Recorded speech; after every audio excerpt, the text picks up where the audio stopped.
Question number 3.4 from NCERT physics class 11। एक drunkard है जो कि शराबी होता है, उसे एक पतली गली को क्रॉस करनी है। वो ड्रंकर्ड ए पॉइंट पे है और गली के अंत में एक पिट है। ओके, वो गली की लेंथ 13 मीटर दी गई है, एक नैरो गली दी गई है। इससे ये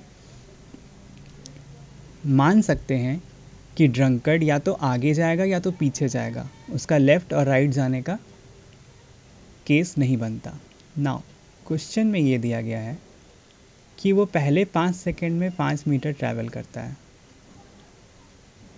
और उसके अगले 3 सेकंड में वो वापस से 3 मीटर पीछे चला जाता है।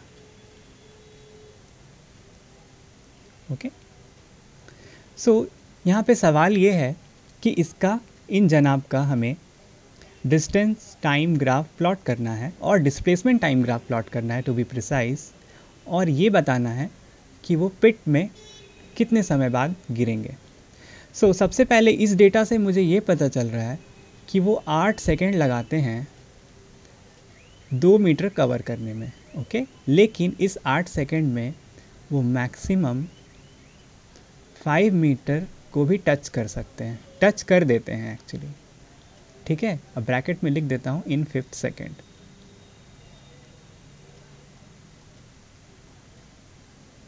ये दो चीज़ पता चली। तो सबसे पहले इनका ग्राफ बनाते हैं, distance time displacement time graph इनका कैसा बनेगा। ये हमारा डिस्प्लेसमेंट एक्सिस हुआ। डिस्टेंस और डिस्प्लेसमेंट में यही अंतर है कि डिस्टेंस कभी नेगेटिव नहीं होता या घटता नहीं है। ये हमारा टाइम एक्सिस हुआ, ये हमारा मीटर्स सेकेंड्स, ये हमारा ओरिजिन है। अब मुझे मेंशन करना है 2 4 5 6 7 8 9। मैं सारे डिस्प्लेसमेंट को मेंशन कर देता हूँ जल्दी जल्दी।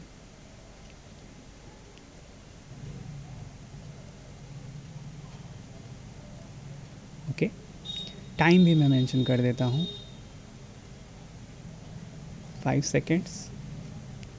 मैं 5 और 3 करके टाइम मेंशन कर रहा हूँ सवाल के कंडीशन के हिसाब से। 5 3 8, 8 5 13, 13 3 16,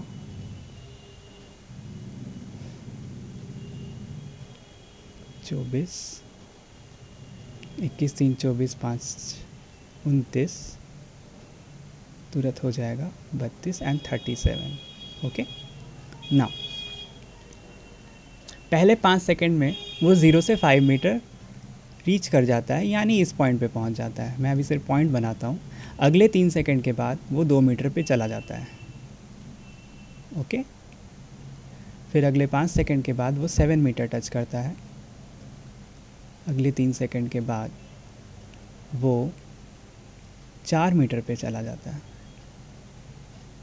फिर अगले 5 सेकंड के बाद वो 9 मीटर टच करता है। अगले 3 सेकंड के बाद वो 6 मीटर पे गिर जाता है। अगेन 11 मीटर, सिमिलरली 8 मीटर्स, और फाइनली वो 13 मीटर के मार्क को टच कर जाता है जहाँ के पिट है। अब बस मैं इन लाइंस को कनेक्ट कर देता हूँ।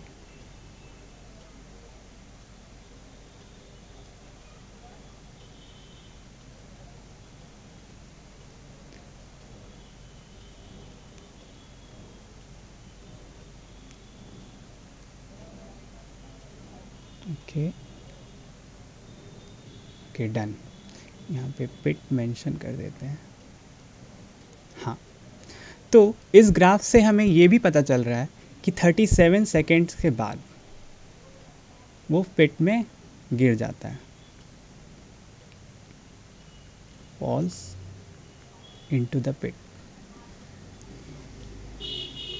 ओके, नाउ इस क्वेश्चन को हमें एनालिटिकली भी सॉल्व करना है, ठीक है। तो हम ये सबसे पहले लेके चलेंगे इस पॉइंट को कि वो 2 मीटर 8 सेकंड में ट्रैवल करता है, लेकिन इस पॉइंट को भी ध्यान में रखना है कि वो 5 मीटर भी रीच कर जाता है। तो इस 5 मीटर को अगर ध्यान में रखते हुए हम 13 मीटर का डेस्टिनेशन पहुंचाना है, तो हमें सबसे पहले 13 मीटर में से 5 मीटर सब्सट्रैक्ट करना होगा। अब निकलता है ये 8 मीटर। ऐसा हमने इसलिए किया ताकि हम ये यूनिटरी मेथड लगा सकें। कौन सा? कि 2 मीटर ट्रैवल करने में उसे 8 सेकंड लगते हैं, तो 8 मीटर इफ़ेक्टिव ट्रैवल करने में उसे 32 सेकंड्स लगेंगे। अब और 5 मीटर ट्रैवल करना है, तो 13 मीटर ट्रैवल करने में उसे लगेंगे 32 + 5 37 सेकंड्स। तो ये हमारा एनालिटिकल आंसर भी आ गया जो कि उससे मैच कर रहा है। डन।